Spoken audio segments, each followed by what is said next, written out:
nosso coração é totalmente carente de Ti. Nós somos tão frágeis, tão sem solidez, sem consistência.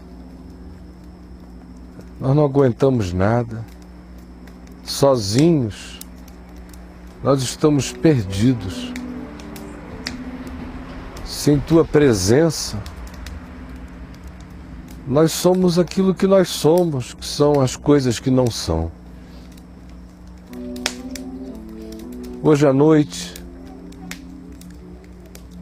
permite que alguma coisa muito verdadeira do Teu Espírito, algum milagre aconteça em nós, que nós sejamos invadidos pela luz,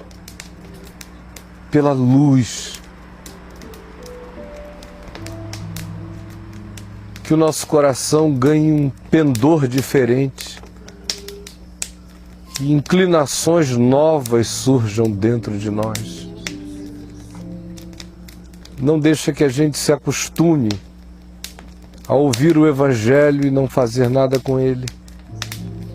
Permite que ele não seja para nossa condenação, seja para nossa salvação, para nossa vida melhor, para nossa vida reconciliada, pacificada e firmada em Ti. E perdoa os nossos pecados,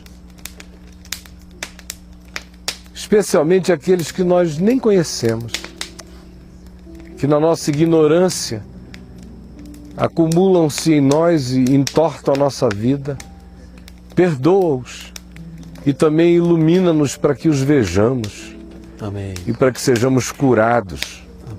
Dia a dia curados e aperfeiçoados e aproximados da imagem de Jesus, da força de Deus e daquela paz que é vitória, que é o bem maior que a gente carrega em Ti nesta vida de tribulações.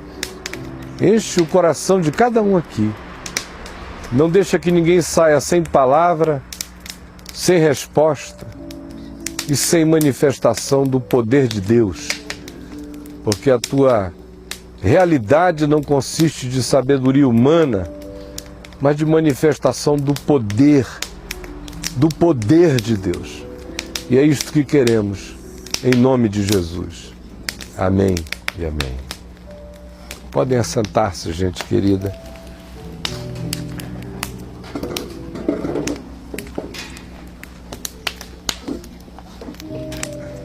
Quem está vindo hoje pela primeira vez, erga uma de suas mãos.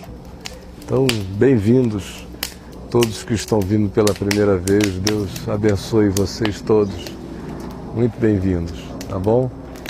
E eu queria que nós abríssemos a palavra no livro de Jó, tá bom? Capítulo 16. Livro de Jó, capítulo 16. Vocês sabem qual é a história de Jó, certamente. E como ele desconhecia uma trama espiritual que tinha sido urdida contra ele pelo próprio Satanás. Satanás significa o adversário, o opositor. E a imagem que a Escritura cria para descrever esse cenário é como se Satanás se aproximasse de uma corte real, com Deus como rei. E Deus a ele perguntasse: Satanás, de onde tu vens? E ele responde: de rodear a terra e de passear por ela. E Deus então lhe diz: tu viste o meu servo Jó? Como não há sobre a terra ninguém igual a ele, temente a Deus, se desvia do mal, faz o que é bom. E aí Satanás disse, mas é porque ele tem tudo. Mas tira o que ele tem. Começa a tocar nas coisas que ele possui, que ele dá valor, que ele chama de meu amor, de meu bem, que tu vais ver se ele não blasfema na tua cara. E aí Deus disse, ele está em teu poder para tu o ferires, mas não lhe faças mal algum. E aí uma sucessão de tragédias acontece na vida de Jó. Só que Jó não sabe o que tinha acontecido nas regiões celestiais, né? Jó só amanheceu num dia como qualquer outro dia. Bom dia, minha mulher. Como vão vocês, meus amigos? Estava feliz da vida, ele parecia ser um cara muito feliz. Pela descrição que ele faz de como era a vida dele anos e anos e anos antes desse episódio, ele era um homem contente. Ele só amanheceu em mais um dia. De repente, começam as notícias de que um grupo de caldeus tinha dado contra um rebanho dele, levado todo, que outros haviam atacado outra parte das propriedades e dos bens dele e levado tudo. Por fim, que um raio havia caído sobre a casa de um dos filhos dele, onde todos estavam reunidos, toda a família, exceto ele e a esposa, e todos os filhos e filhas tinham morrido na mesma hora em razão daquele acidente.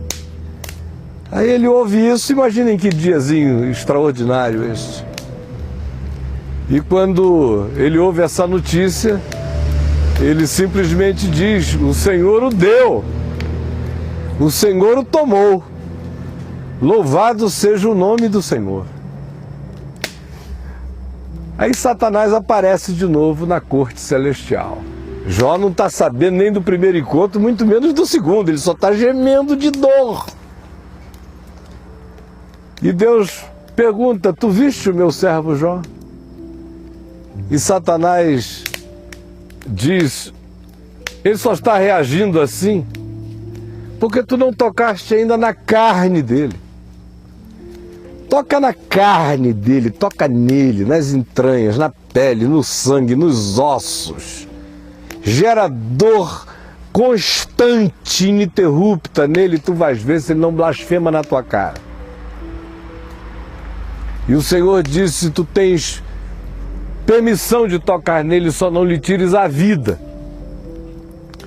E Jó, gemendo de dor pelos seus filhos todos que tinham morrido, 10 de uma única vez,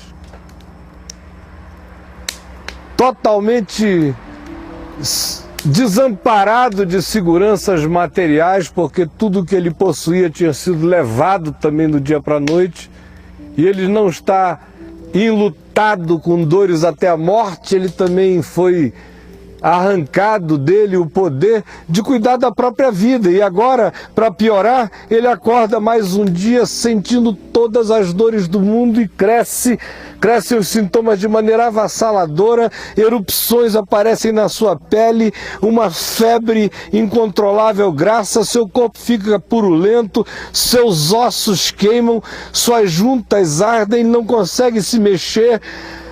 O mal vai se entranhando, impregnando nele, metendo-se nas suas entranhas. Era um câncer avassalador na pele, com consequências extraordinariamente corruptivas para o lado de dentro. E esse homem fica nojento até os sentidos da esposa dele. E ele diz, os meus servos fogem de mim, as minhas empregadas, se eu chamo, ninguém vem. Os que me acudiriam antes, porque eu tinha bens, eu era o Jó, agora se eu chamo, todos se vão. Até a minha mulher se recusa a aproximar-se de mim. O meu hálito é asqueroso.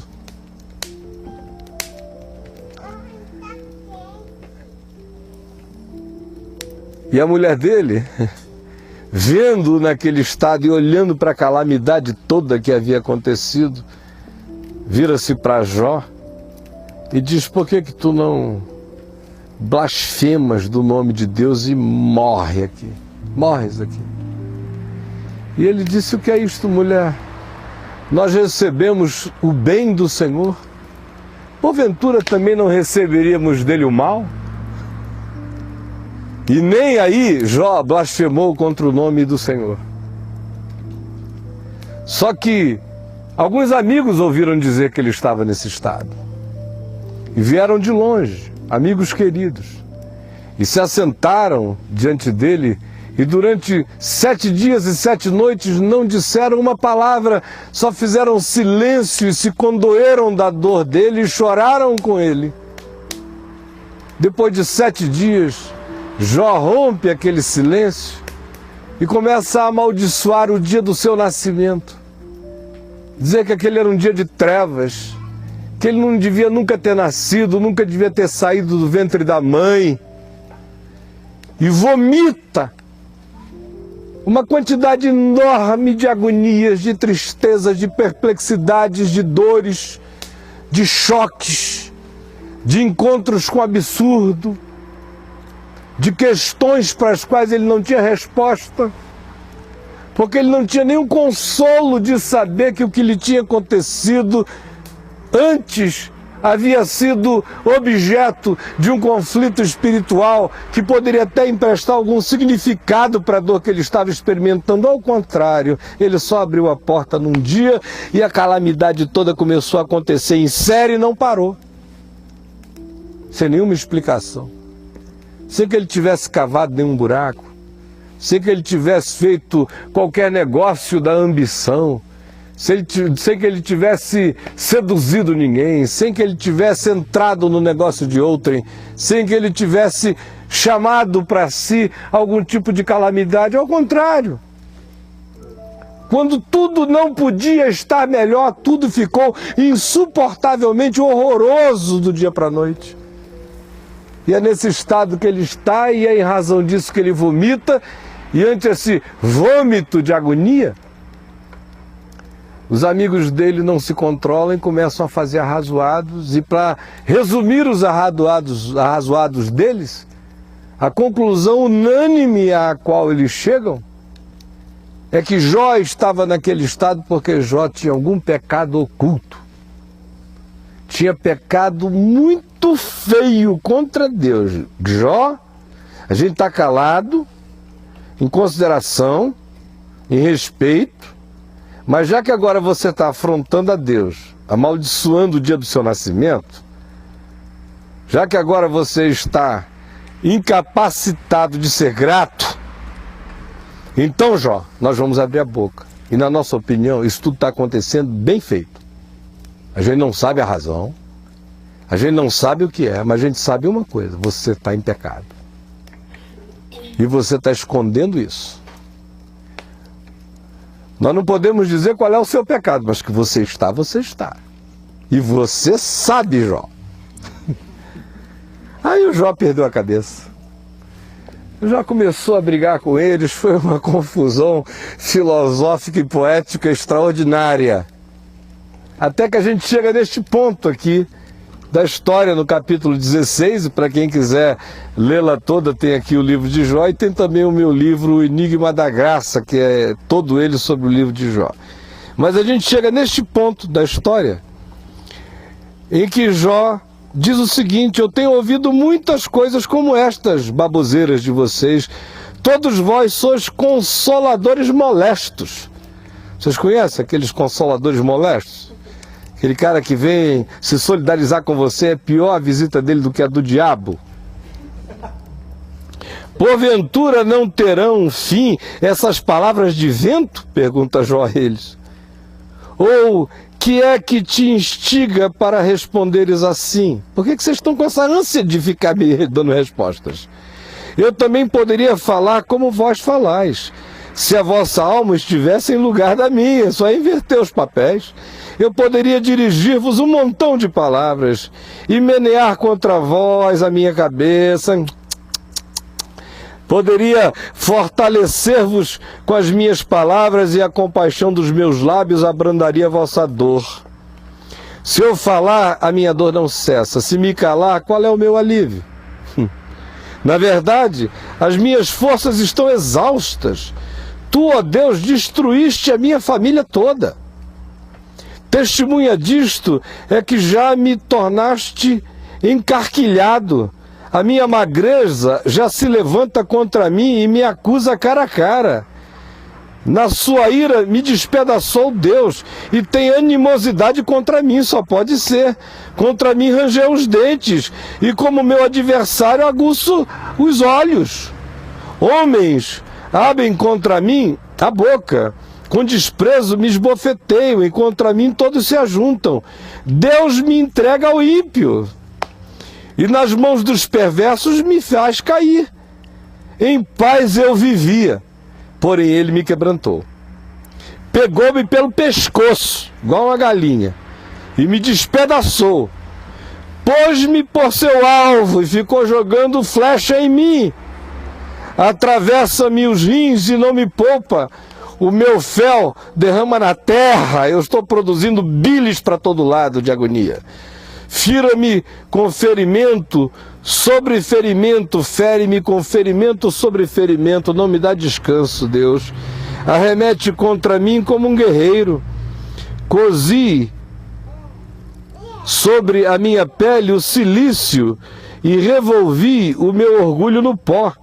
O meu rosto está todo afogueado de chorar, e sobre as minhas pálpebras está a sombra da morte, embora não haja violência nas minhas mãos e seja pura a minha oração. Ó terra, não cubras o meu sangue, e não haja lugar em que se oculte o meu clamor. Já agora, sabei que a minha testemunha está no céu, e nas alturas está quem advoga a minha causa. Os meus amigos zombam de mim, mas os meus olhos se desfazem em lágrimas diante de Deus, para que ele mantenha o direito do homem contra o próprio Deus e do filho do homem contra o seu próximo, porque dentro em poucos eu seguirei o meu caminho de onde não tornarei. O meu espírito se vai consumindo, os meus dias se vão apagando e só tenho perante minha sepultura. Estou de fato cercado de zombadores, os meus olhos são obrigados a lhes contemplar a provocação. Dá-me, pois, um penhor, sê o meu fiador para contigo mesmo. Quem mais haverá que se possa comprometer comigo? Pergunta Jó. Olha só.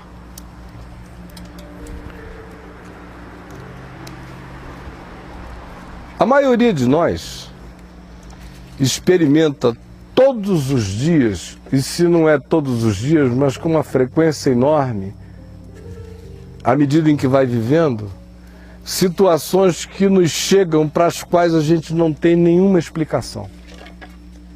A gente tem que lidar com a imposição, com a agressão de fatos e significados absurdos o tempo todo na vida. A semelhança de Jó. Porque a gente está tendo aqui o privilégio de conversar sobre este assunto, imaginando o cenário inteiro que Jó não dispunha, vendo e pensando na realidade do que estava acontecendo nas regiões celestiais. Jó, no entanto, é só um indivíduo olhando no horizonte imediato. E no horizonte imediato, o que é que ele vê? Absurdo, só absurdo. Vivendo uma vida tranquila, boa, mansa, justa, reta, limpa, íntegra.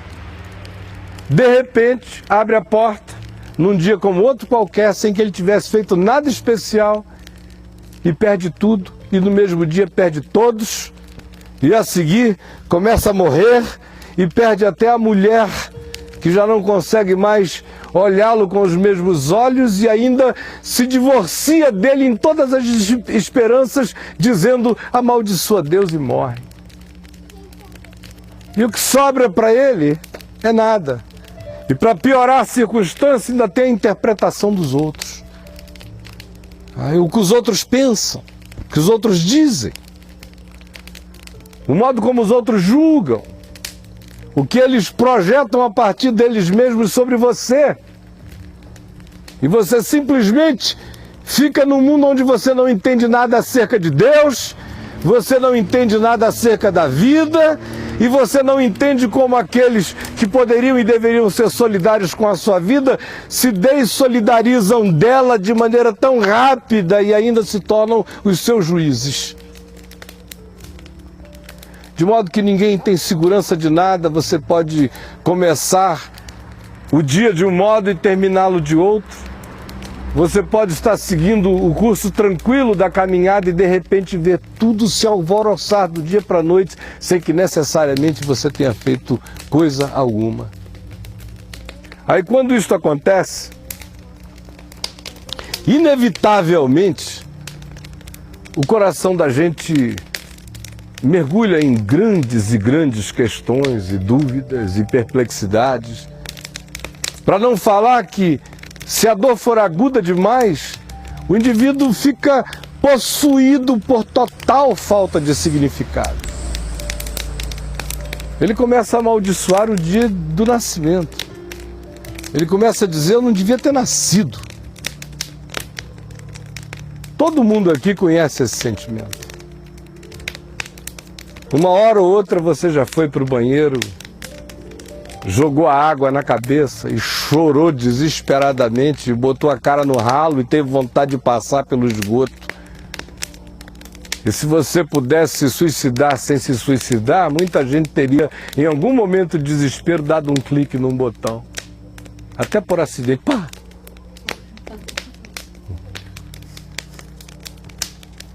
Porque quando o que de pior a gente conhece na vida é a morte, a gente quer viver.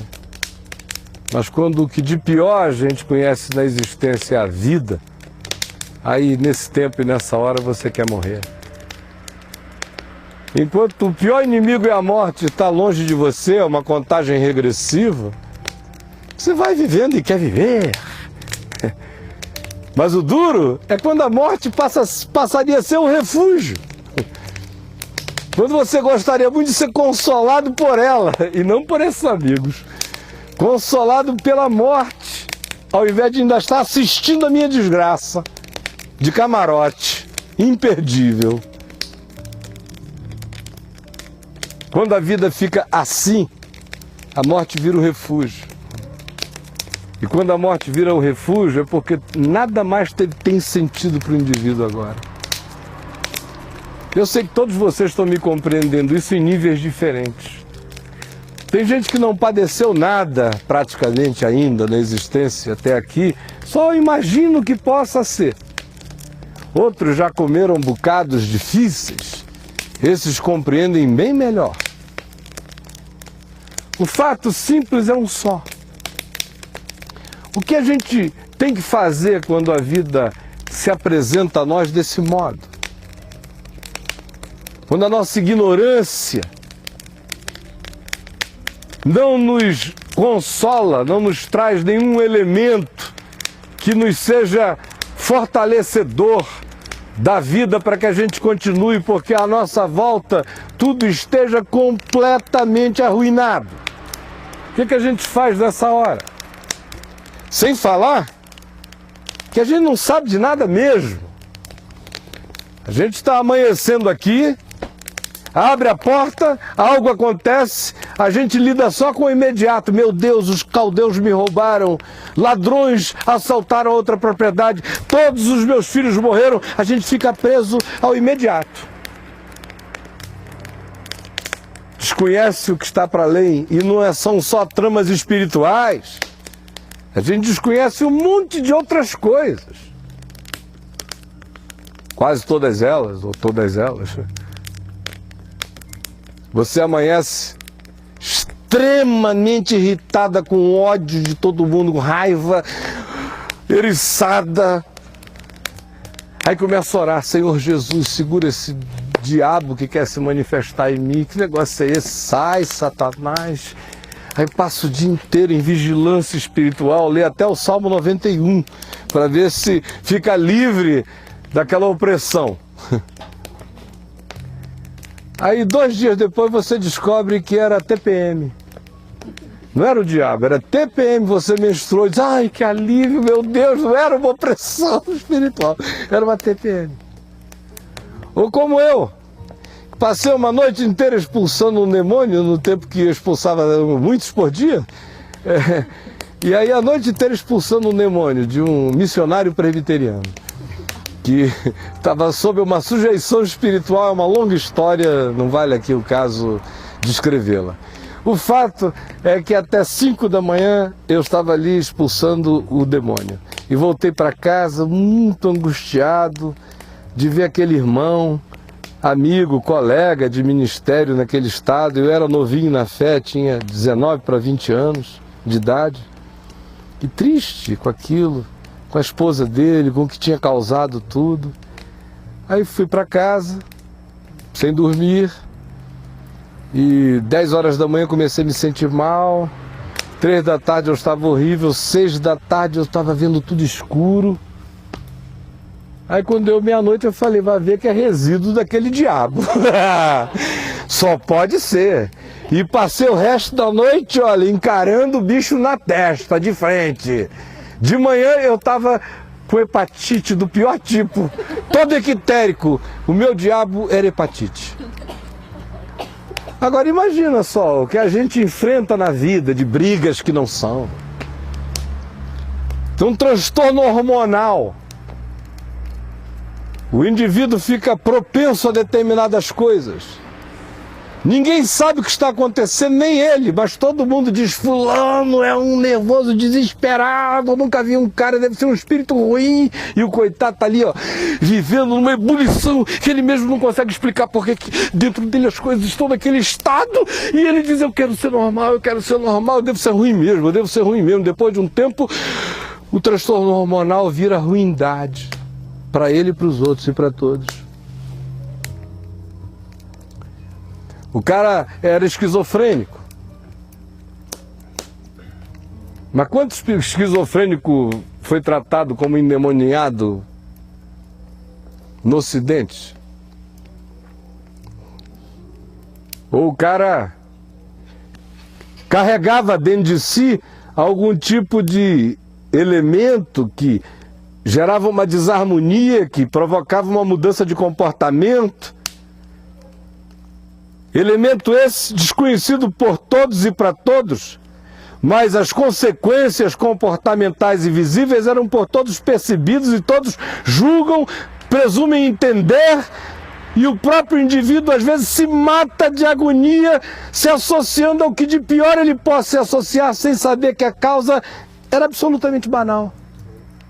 Banal. Por que eu estou falando isso? Primeiro, para dizer que a gente não sabe de nada, assim como Jó desconhecia a história inteira e aqui explicava e interpretava o que estava acontecendo com ele.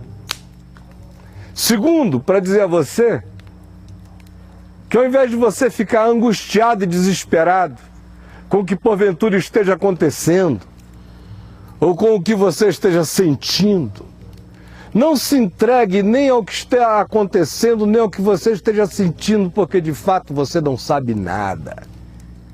E na ausência de consciência, só há uma coisa que substitui tudo: confiança. Confiança.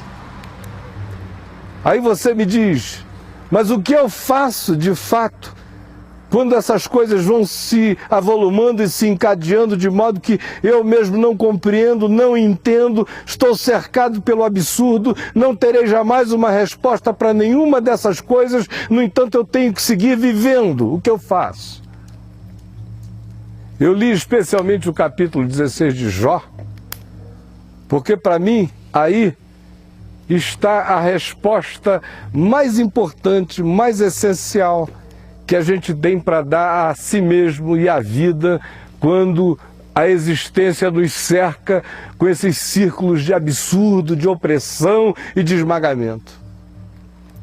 Jó diz, eu evoco nos céus a Deus como minha testemunha. Quem eu tenho mais para ser minha testemunha de quem eu sou, senão Deus?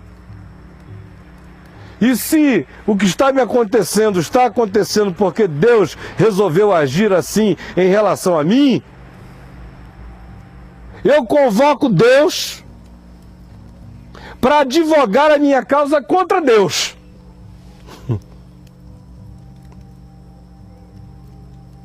E eu chamo Deus para ser meu fiador contra Deus. Portanto, Deus que se entenda com Deus a meu respeito.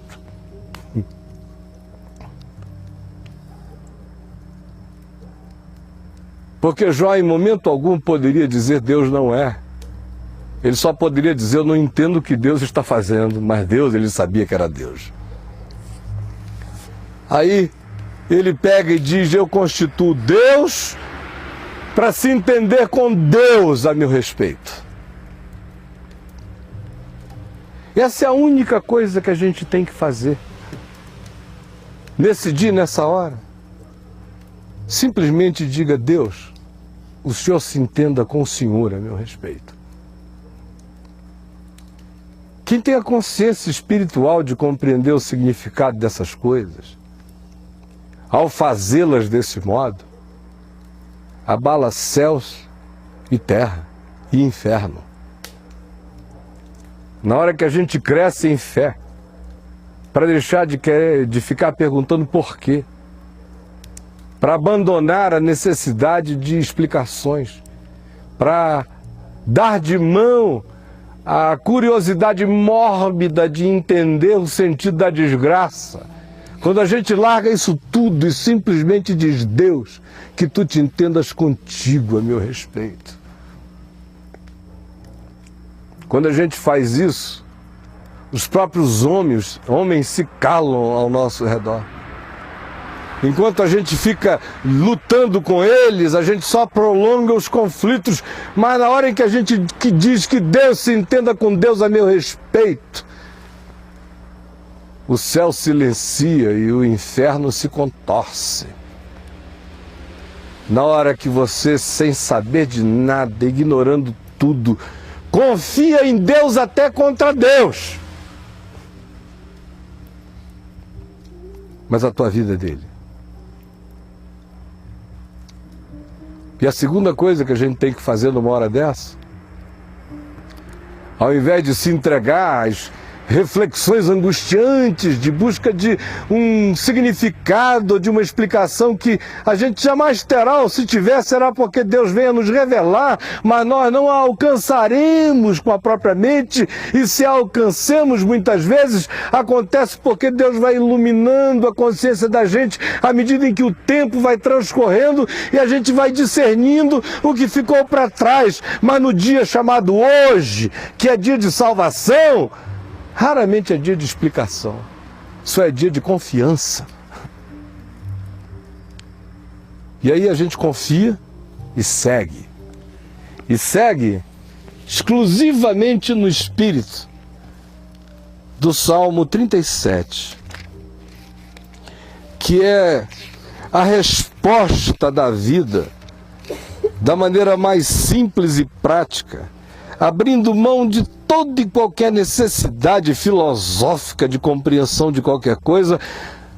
O indivíduo responde conforme Deus, e a resposta dele à vida conforme Deus é a grande filosofia, que não tem nada a ver com reflexões, tem a ver com fé, confiança, uma certeza tão grande sobre o fato de que Deus é Deus, que mesmo que Deus tenha tramado alguma coisa contra mim, eu confio em Deus para se entender com Deus a meu respeito.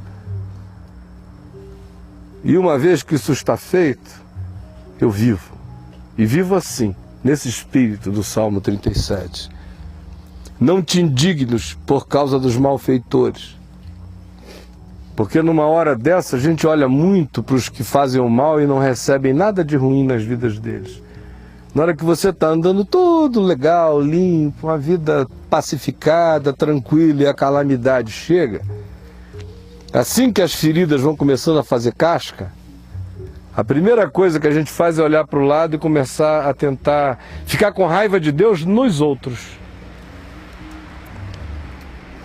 Fazer reparos à soberania e à sabedoria de Deus nas vidas dos outros. Eu não consigo entender. Bando de safados, desgraçados, vivendo longamente com todos os confortos, enquanto o homem bom, que serve ao Senhor, parece. Não é ele não, ele só está defendendo agora a causa hipotética do homem bom. Mas ele está cheio de indignação contra os malfeitores e, ao mesmo tempo, de indignação crescente contra Deus, que ele não tem coragem nem de nomear.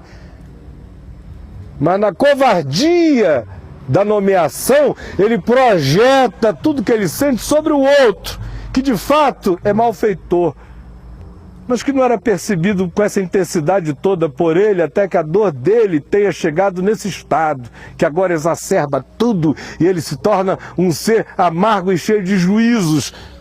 Essa é a desgraça numa hora dessa. É se indignar por causa dos malfeitores, é passar a ter inveja dos que praticam iniquidade.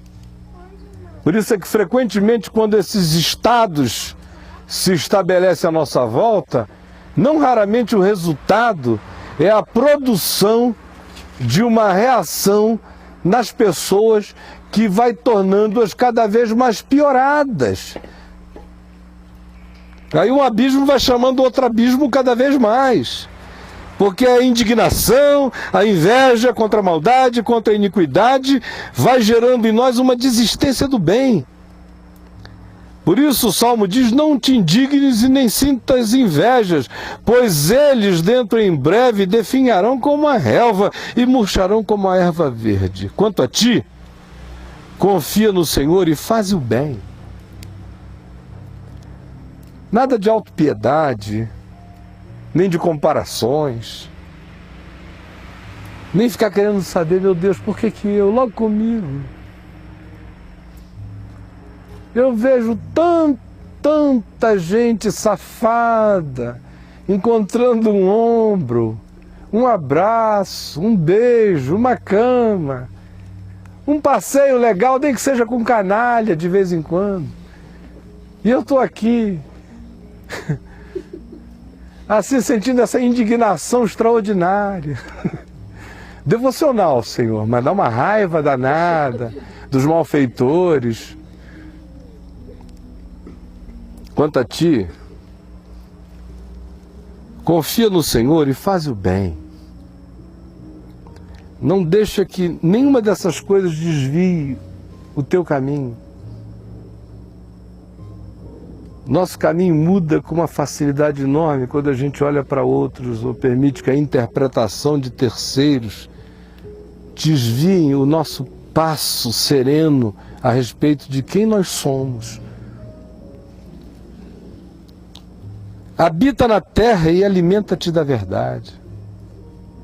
É só o que você tem que fazer, confiar no Senhor, fazer o bem. Não adianta ficar dizendo, mas Senhor, me mostra o bem.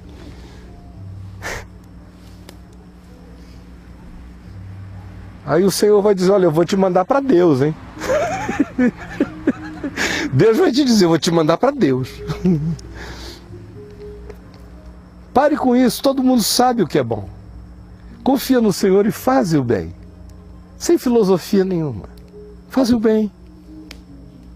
É simples saber o que é bom.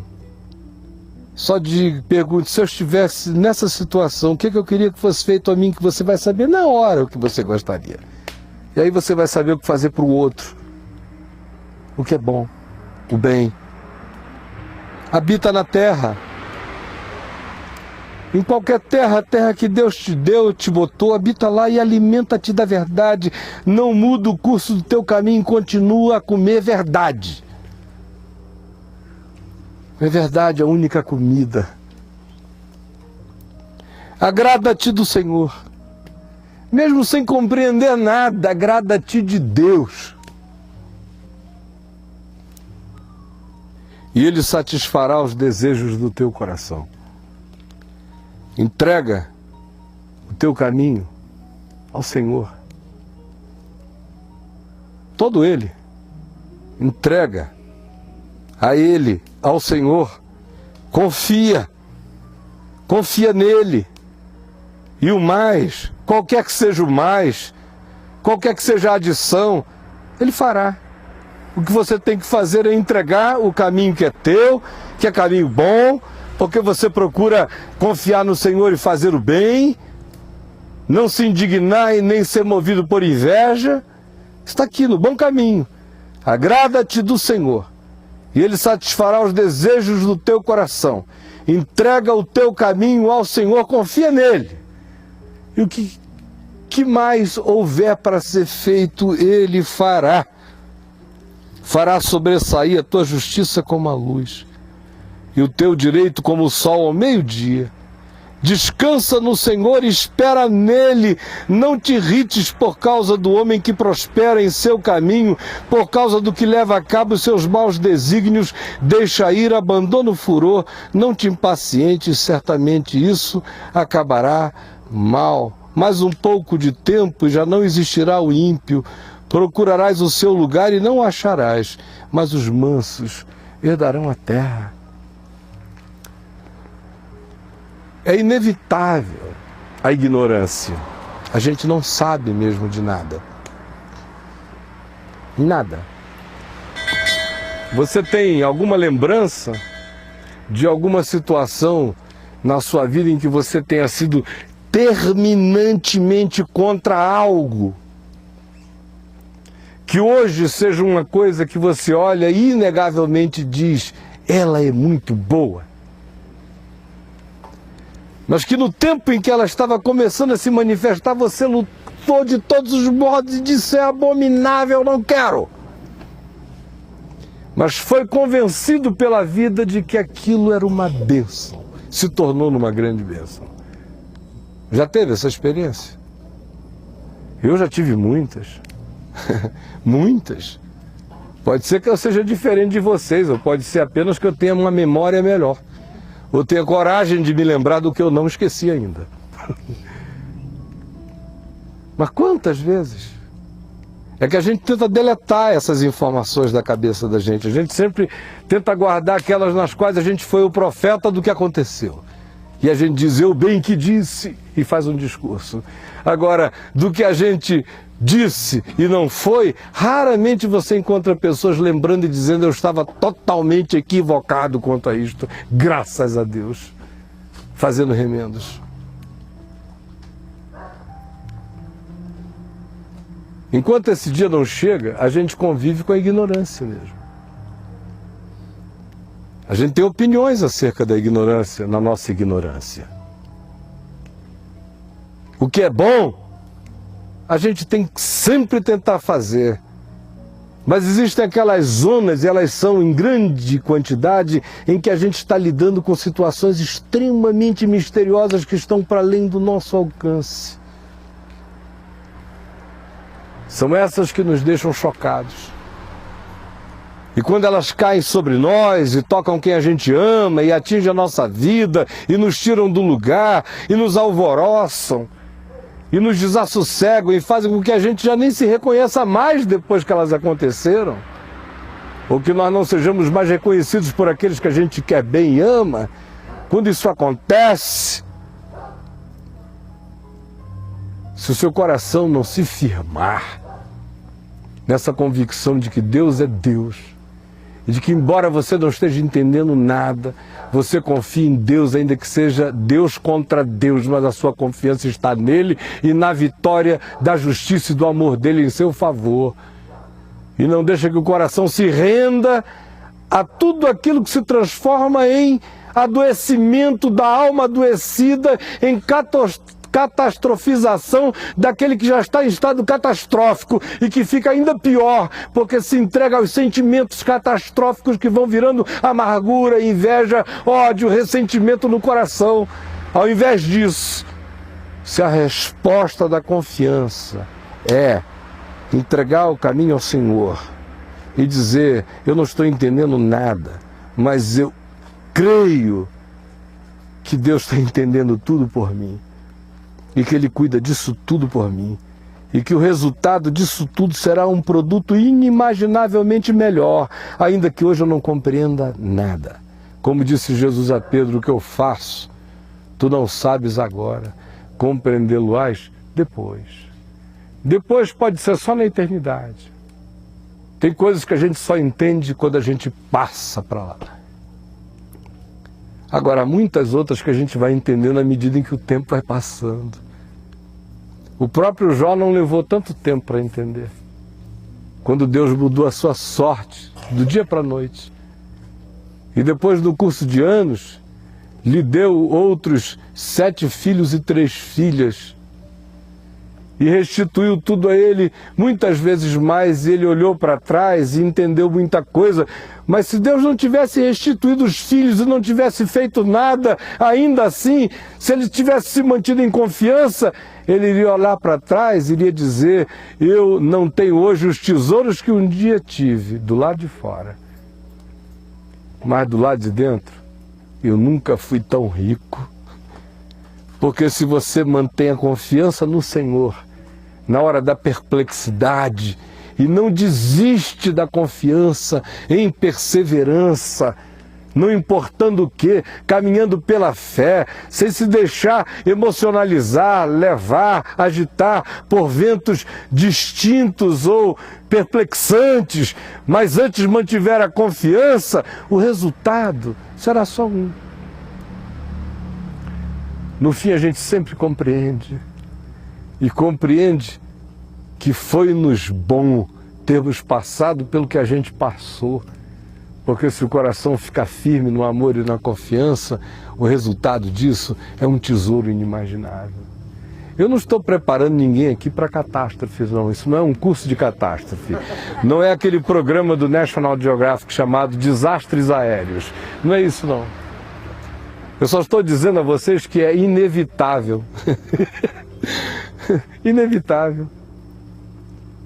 Catástrofes não necessariamente, mas dói, não dói alguma coisa? A catástrofe é sempre do tamanho da dor do dia.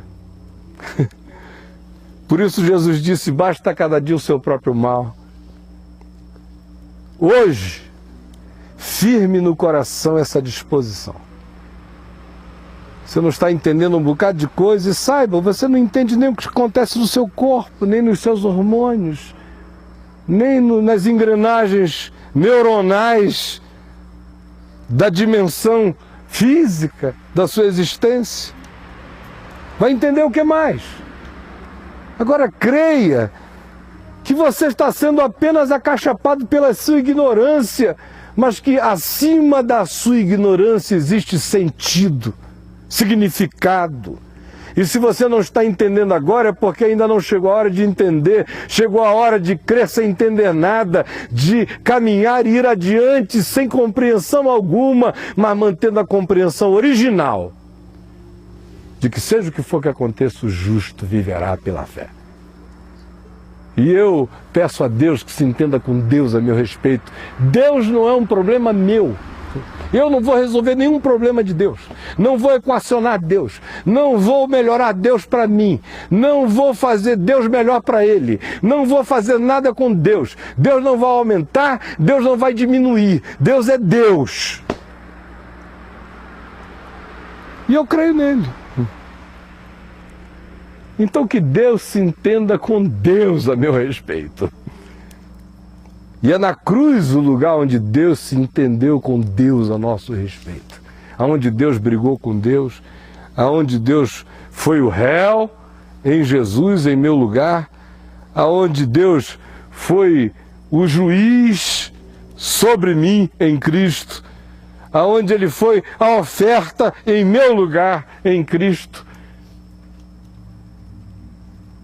aonde tudo foi feito e consumado, aonde Deus se entendeu com Deus por nós. Aí creia e siga, porque à medida em que você for andando, vai ser forjado um ser novo, com têmporas fortes, com rigidez, com caráter, com obstinação de fé, com segurança, com aquela determinação de confiar e de caminhar sem vacilar. Esse é o grande milagre da graça de Deus sobre a vida da gente. Não é eu chegar aqui e dizer a vocês: olha, agora vamos ficar em pé, porque eu vou passar aí pelo meio de vocês, na hora que eu bater a mão na testa, vocês vão cair, ou eu vou tirar, vou inventar uma nova modalidade, Benihá. Benihá. E eu vou jogar, e quando eu jogar, essa toquinha vai... Aí, já tem até alguns caindo aqui. Essa toca é poderosa, vocês estão pensando o quê? Aí o cara, pô... Aí levanta, todo assim, surtado.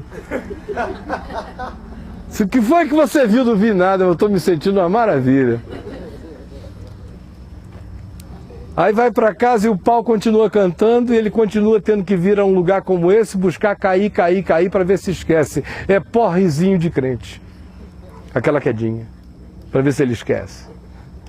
Não é isso que eu estou fazendo aqui, eu estou tentando, em nome de Jesus, dar instrumentos para você se preparar para viver. Porque os dias são maus. E Jesus disse, neste mundo vocês terão aflições, mas tenham um bom ânimo, porque eu venci o mundo. Levanta a cabeça e caminha doce. E caminha sem indignação, e caminha sem inveja, e caminha sem comparação, e caminha sem olhar para o ímpio nem para o malfeitor. Confia no Senhor e faz o bem. Habita na terra e alimenta-te da verdade. Entrega o teu caminho ao Senhor, confia nele, e o mais ele fará. Fará sobressair a tua justiça como a luz e o teu direito como o sol ao meio-dia. Agrada-te do Senhor. E ele satisfará aos desejos do teu coração. Vamos ficar em pé, vamos orar, todos nós juntos. Amém. É a palavra do Senhor Jesus, da consolação do Espírito Santo para nós. Para criar forjamento e solidez de fé. Porque nós não somos daqueles que retrocedem, mas dos que prosseguem e caminham. Eu sei que há pessoas aqui tomando decisões muito importantes na vida. Alguns estão assim, tipo Abraão, saindo sem saber bem para onde vão. E confiando. Entrega o teu caminho ao Senhor. Confia nele. E o mais ele fará. Mas cuida para que os teus caminhos sejam conforme os desejos do coração de Deus. Por isso, faz o que é bom. E se você está fazendo o que é bom, entrega, confia. O resto ele vai fazer. Você está fazendo o que é bom, é o que você pode. Enquanto isso, agrade-se do Senhor. Mesmo que não seja gostoso, mesmo que não esteja uma delícia, o grande milagre da fé é que a gente pode aprender a se agradar em Deus mesmo quando não está gostoso. No fim, a promessa deste salmo, repetida por Jesus, é de que os mansos herdarão a terra. De quem mantém o coração na mansidão é que é o herdeiro da promessa divina. Senhor Jesus, que coisa mais extraordinária é a gente se encontrar aqui, nenhuma trombeta tocou, nenhum chofar foi soprado, nenhum tambor foi batido, nenhum rito foi cumprido, nenhum movimento especial foi praticado, nada. Só a gente, a Escritura e a palavra da fé. E eis que milagres acontecem. Milagres maiores do que as pirâmides do Egito. Porque aprofundam em nós e realizam em nós as obras que duram para a eternidade. Pelo amor do teu nome, enxuga toda lágrima com consolação, com alegria. E coloca cada um com os pés no chão da confiança, Salva-nos dos nossos retrocessos, porque a gente retrocede com muita facilidade. E quando a gente não compreender nada, e é sempre, daqui em nós se estabeleça aquela tranquilidade de quem já constituiu a Deus o seu advogado, ainda que seja e que fosse contra o próprio Deus. Porque Jesus é o nosso advogado em qualquer instância. E agora, eu não tenho mais nenhum problema filosófico. Obrigado pela libertação das vãs filosofias, das vãs perguntas, do vão perscrutar. Obrigado porque a gente só pensa, e pensa até muito, mas a partir daquilo que a gente não precisa nem pensar, de que Deus é o nosso Deus e não tem conversa. Daí em diante eu penso à vontade. Mas se a questão chegar aí não tem conversa, Ele é meu Deus, até que fosse contra Deus. Por isso é que eu vou caminhar confiando nele, e vou me agradar dele, e vou esperar nele, e é nele que eu verei toda a luz que eu terei que ver. E por favor, realize esse milagre de compreensão e de segurança em fé no coração de cada um aqui. É o que eu te peço em nome de Jesus, que nos ensinou a orar, dizendo: Pai nosso que estás nos céus, santificado seja o teu nome, venha o teu reino, seja feita a tua vontade, assim na terra como nos céus. O pão nosso de cada dia nos dá hoje, perdoa as nossas dívidas, assim como nós perdoamos os nossos devedores, e não nos deixes cair em tentação, mas livra-nos do mal, pois teu é o reino, o poder e a glória para sempre. Amém e amém.